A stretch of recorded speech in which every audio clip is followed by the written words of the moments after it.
welcome to lesson 78. This is about exponents and powers, and I know that this is something that you actually have learned of. You probably learned it at the end of 4th grade, so it's somewhat familiar, but probably not as fresh on your mind. So we're starting out with a very basic step as far as recognizing that whenever I add the same number, whenever I add the same number more than once, I can turn it into a multiplication problem, such as 5 plus 5 plus 5 is the same thing as doing 3 times 5. Remember, mathematicians are lazy, and it's still true. We want to just do it as fast as possible. We know 3 times 5 is 15. That way we don't have to add. 5 plus 5 is 10, plus 5 more is 15. Now, whenever we get to the same digit that we're multiplying, the same number that we're multiplying more than once, again, mathematicians are lazy, so we want to just write it in a very short way. So we write it with a base number, 5, the number that we're multiplying, and the amount of times that we're multiplying it by, which is called our exponent. So this is 5 to the power of 3 because I have 5 multiplied by itself 3 times. So again, 5 is your base number and 3 is your exponent. Altogether, this is called a power. So 5 with an exponent of 3, or 5 to the power of 3, the whole thing itself is called the power. So whenever I read these numbers, remember whenever we did area and whenever we label like inches, meters, centimeters, miles, yards, whatever it is, we square it. And I told you could put a little 2 at the top, that's our exponent. This reads 3 squared. So whenever I square a number, I'm multiplying it by itself 2 times. 3 squared means it's 3 times 3, which is 9. It does not mean 3 times 2. That's a very common misconception. And it is how many times I'm multiplying the base number by itself. So this number is read as 3 cubed. So 3 to the power of 3. That means I'm doing 3 times 3 times 3. 3 times itself 3 times. That does not mean 3 times 3, completely different number, and it will be completely wrong. So it means how many times I'm multiplying the base number. Then whenever I get into 3 to any other power greater than 3, or whatever base number to your exponent is greater than 3, I just read this as 3 to the 4th power. 3 to the 4th power, so if I have an exponent of 5, it's 3 to the 5th power. An exponent of 6 will be 3 to the 6th power. I'll just read it to whatever power it is. So we're going to go ahead and start with example 1. This says write 3 cubed as a whole number, meaning what is 3 cubed equal to?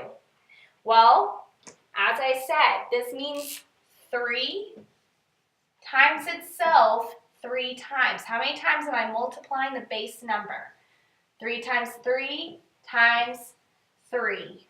Now, I'm not going to just do 3 times 3 plus another 3. I need to break it down 2 at a time. 3 times 3 is 9, and 9 times 3 is 27. So that is the whole number that 3 cubed is equal to. I want you to go ahead and show your work on this example 1 as you are taking notes, because as you notice, I haven't written any practice problems down. We're focusing on these example problems, and I want you to take good notes of what 3 cubed equals. 3 cubed is 3 times 3 times 3, which is 27.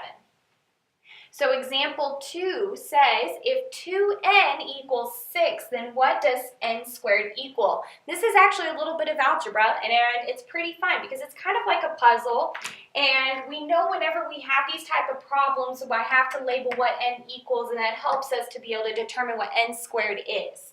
So 2 times what? Remember, when I have a number and a letter next to each other, this means I'm multiplying these 2 numbers.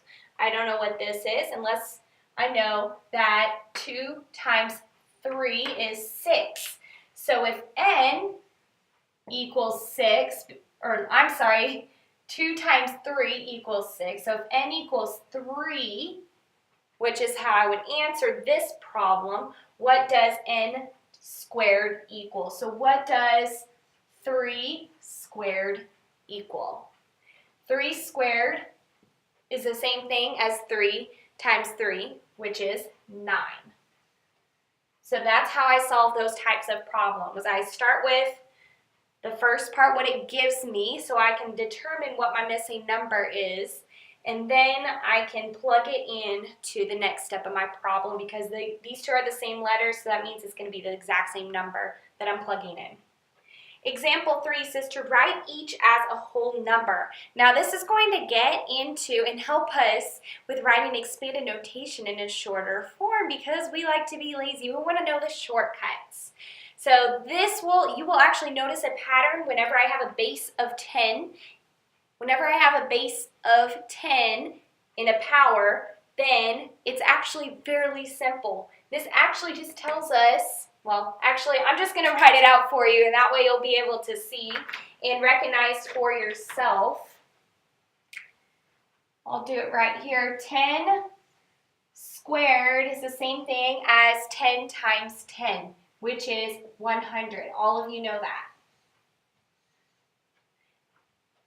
Look how many zeros I have. 2 zeros, 10 squared. 10 to the third power means I have 3 zeros, which is 1,000. 10 to the fourth power means I have 4 zeros. I'm getting tight in here. I might need to see. I'll start over right here. It's still in this blue. So 10 to the fourth power means that I have 4 zeros, which is, there's 4 zeros, that means it is 10,000. So notice if I were to have 10 to the 6th power or 10 to the 8th power, that tells me exactly, my exponent tells me how many zeros I will have.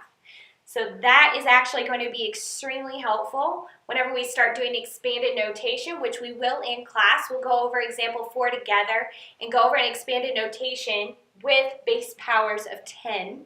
Because expanded notation, we write it with our place value, such as 5 times 1,000 is the same as 5,000, but we write it as 5 times 1,000 or 3 times 100. We break each place value down.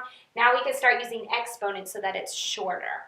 So we will do that as well as some practice set problems and possibly some races in class. So I will be looking at your notes and taking a grade on that. Thank you very much for listening.